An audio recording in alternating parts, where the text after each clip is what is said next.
اور تحریک طالبان پاکستان حالانکہ اس کی ذمہ داری کسی دوسری جماعت نے لی ہے، وہاں سے وہ ہیں یونائٹڈ نیشنز کی رپورٹ کے مطابق کوئی 10,000 تحریک طالبان پاکستان کے لوگ اس وقت فعال ہیں افغانستان کی سائٹ پر، اور ان کی کنورجنسز ہیں دیگر اداروں کے ساتھ بھی، اور افغان طالبان انہیں اس طور نہیں روک پا رہے جس طرح ان کو روکنے کا انہوں نے وعدہ کیا تھا، یا جس طرح انہوں نے تمام نیبرز کو بشمول پاکستان کو اس بات کا یقین دلایا تھا کہ ہماری زمین اس کے خلاف استعمال نہیں ہوگی۔ تو میرے خیال ہے کہ اس کو ایک سولو واقعے کے طور پہ نہیں دیکھنا چاہیے، اور انویسٹیگیٹ ہونا چاہیے کہ اس کے پیچھے کون سے عوامل کار فرما تھے اور ان کی لنکیجز کہاں ہیں، کیونکہ جب تک ہم میرا خیال ہے اسے ایڈریس نہیں کریں گے تب تک صورتحال مزید مخدوش ہو سکتی ہے، اور ایسے مزید واقعات ہو سکتے ہیں۔ جو سب سے زیادہ خطرناک بات ہے، اس وقت میں تھی وہاں پر، شدید پینک تھا وہاں پر، یونیورسٹی میں بھی پینک تھا، وہاں پہ جو دیگر ادارے ہیں وہاں پہ بھی پینک تھا، بالکل بھری تھی جامعہ کراچی، اس کو سارے اسٹوڈنٹس تھے، کلاسز ہو رہی تھی، پیرنٹس پینک کر گئے تھے۔ دیکھیے نا، یہ تو ٹیررزم کا تو یہی ملٹی پلائنگ افیکٹ ہوتا ہے نا، کہ واقعہ چھوٹا ہوتا ہے لیکن اس کے جو فیئر فیکٹر ہوتا ہے، جو اس کا ملٹی پلائنگ افیکٹ ہوتا ہے، وہ بہت بڑا ہوتا ہے۔ اور یہ اچھا ڈاکٹر صاحبہ، یہ کراچی جو ہے جس طرح آپ بتا رہی ہیں، جس کالعدم تنظیم نے ذمہ داری لی ہے، ہم نے دیکھا کہ کاؤنسلیٹ پہ بھی، چینی کاؤنسلیٹ پہ جب حملہ ہوا تھا تب بھی اسی تنظیم نے ذمہ داری لی تھی۔ پھر اسٹاک ایکسچینج جہاں پہ کافی چائنیز انویسٹمنٹ ہے اور وہاں پہ ان کے لوگ بھی بیٹھتے ہیں، تو وہاں پہ بھی جو حملہ ہوا تھا اس وقت بھی ذمہ داری ان لوگوں نے لی تھی۔ آپ کے خیال میں کراچی فوکسڈ ہے، جس طرح آپ نے نیکسس کی بات کی، کراچی کابل اور کوئٹہ کی کراچی کوئٹہ کابل نیکسس کی بات کی، وہ اب پھر ابھر رہا ہے، لیکن ہماری سیکیورٹی ظاہر ہے مسلسل کیوں اس چیز کو اگنور کر رہی ہے کہ کراچی فوکسڈ ہے؟ دیکھیے، میں نہیں سمجھتی کہ ہماری سیکیورٹی اس بات کو اگنور کر رہی ہے۔ ایک تو کراچی بہت بڑا ہے، کراچی ایسا جنگل ہے جہاں کر کوئی بھی، انسانوں کا جنگل ہے، یہاں کر کوئی بھی کھو سکتا ہے۔ اور دوسری بات یہ کہ دیکھیے، میں اس بات سے بالکل انحراف نہیں کروں گی کہ پچھلے دنوں ہم نے بہت سارے، ہماری جو سیکیورٹی ایجنسیز ہیں انہوں نے سلیپنگ سیلز کو بھی اٹیک کیا ہے، انہوں نے ٹیررسٹ کو بھی پکڑا ہے، اور اب ہماری بھی بہت شہادتیں ہوئی، بالخصوص ویسٹرن بارڈر پہ۔ میرا خیال ہے اس سال ہماری 107 سے اوپر شہادتیں ہو چکی ہیں وہاں پر۔ تو یہ ایک آن گوئنگ اسٹرگل ہے، ایک آن گوئنگ وار ہے۔ لیکن اس کے ساتھ ساتھ میں یہ بھی گزارش کر دوں کہ یہ جو بھی کالا دم تنظیم تھی، یہ بغیر فنڈنگ، فورن فنڈنگ کے اور فورن فیسیلیٹیشن کے اس قسم کے کام نہیں کر سکتی۔ تو ہمارا ٹارگٹ یہ ہونا چاہیے کہ ہم بے نقاب کریں کہ فورن فنڈنگ کہاں سے آ رہی ہے، ان کے فیسیلیٹیٹرز کون ہیں، اور یہ بات بھی بالکل واضح ہے کہ اگر یہ طریقہ کار ہے تو پھر یہ ریاست کے دشمن ہیں۔ لیکن جس طرح آپ کہہ رہی ہیں کہ افغانستان کے اندر، کابل کے اندر ایک ایسی گورنمنٹ ہے جو خود اپنے مسائل بھی حل نہیں کر پا رہی، ایک وہاں پہ اپنا حکومت چلانے کے لیے جو ریسورسز چاہیے وہ بھی ان کے پاس نہیں ہیں، پھر بھوک اور افلاس کا عالم ہے، تو ایسی صورتحال میں اگر وہ، آپ کو نہیں لگتا کہ کسی زمانے میں جیسے وہاں سے امریکہ نکلا تھا تو وہ پھر ایک ہب بن گیا تھا پوری دنیا کے دہشت گردوں کا، اب وہ صورتحال بنتی جا رہی ہے افغانستان کی؟ تو یہ لمحہ فخریہ صرف پاکستان کے لیے نہیں ہونا چاہیے، یہ لمحہ فخریہ پوری دنیا کے لیے ہونا چاہیے۔ اور اس وقت جو افغانستان کے تمام نیبرز ہیں ان کو طالبان کے ساتھ مسائل ہیں، اور طالبان کو یہ سوچنا ہے کہ کیا وہ 14ویں صدی میں رہیں گے یا 21ویں صدی کا ادراک کرتے ہوئے انٹرنیشنل کمیونٹی کی جو سینسٹیوٹیز ہیں ان کو ایڈریس کریں گے، اس وعدے کے تحت جو انہوں نے دوحہ پیس پروسیس میں کیا تھا۔ وہ جس لیجیٹیمیسی اور ریکگنیشن کو ڈھونڈ رہے ہیں، وہ لیجیٹیمیسی اور ریکگنیشن بشمول پاکستان انہیں کوئی نہیں دے گا اگر وہ زمینی حقائق میں تبدیلی نہیں لائیں گے، چاہے وہ ویمن ایجوکیشن ہو، چاہے وہ کنٹرولنگ آف اس طرح کے عناصر ہو۔ ان عناصر کو قابو میں کرنا، ان کو اپنی زمین سے فعال نہ ہونے دینا، یہ تمام چیزیں ہیں۔ لیکن میں ساتھ ساتھ یہ گزارش بھی کر دوں کہ ابھی ہمارے پاس کوئی اس قسم کا ٹینجیبل پروف نہیں ہے کہ اس میں کوئی کابل کی انوالومنٹ ہے، یہ ہم پاسٹ کے ایکسپیرینس سے بات کر رہے ہیں۔ اس وقت ہمیں یہ دیکھنا ہے کہ جس کالا دم تنظیم نے اس کی ذمہ داری لی ہے اس کی فیسیلیٹیشن کہاں سے ہو رہی ہے، اور اس کو روکنے کی ضرورت ہے، ان کے سیلز کو غیر فعال کرنے کی ضرورت ہے۔ بڑی مہربانی ڈاکٹر ہما بقائی صاحب، آپ نے ہمیں جوائن کیا۔ ناظرین، ملک کی معروف foreign policy security and strategic analyst doctor ہما بقائی صاحب اساں گڈ ہوئی گفتگو تاں بدھی جکا گفتگو ہوئی ان جو جکو کرکس ہے ان جو لب لباب جکو وہ یہ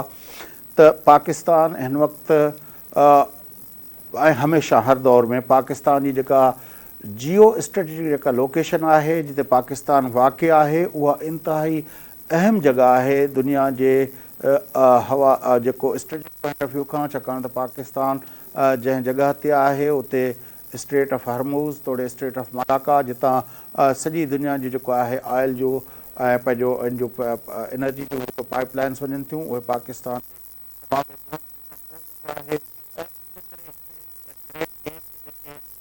جو دنیا کے سپر پاور کے وچ میں گریٹ گیم جو ویڑھ تھیا ان جو محور مرکز بھی یہ علاقہ رہو ان جو کولڈ وار ہوئی تک یاد ہوں جن میں سوویت یونین توڑے امریکہ جو ہے رائول پاورس طور انہوں نے پنجا آزمائی پہ کئی ان وقت بھی اساں کے نظر آئے تو افغانستان تائیں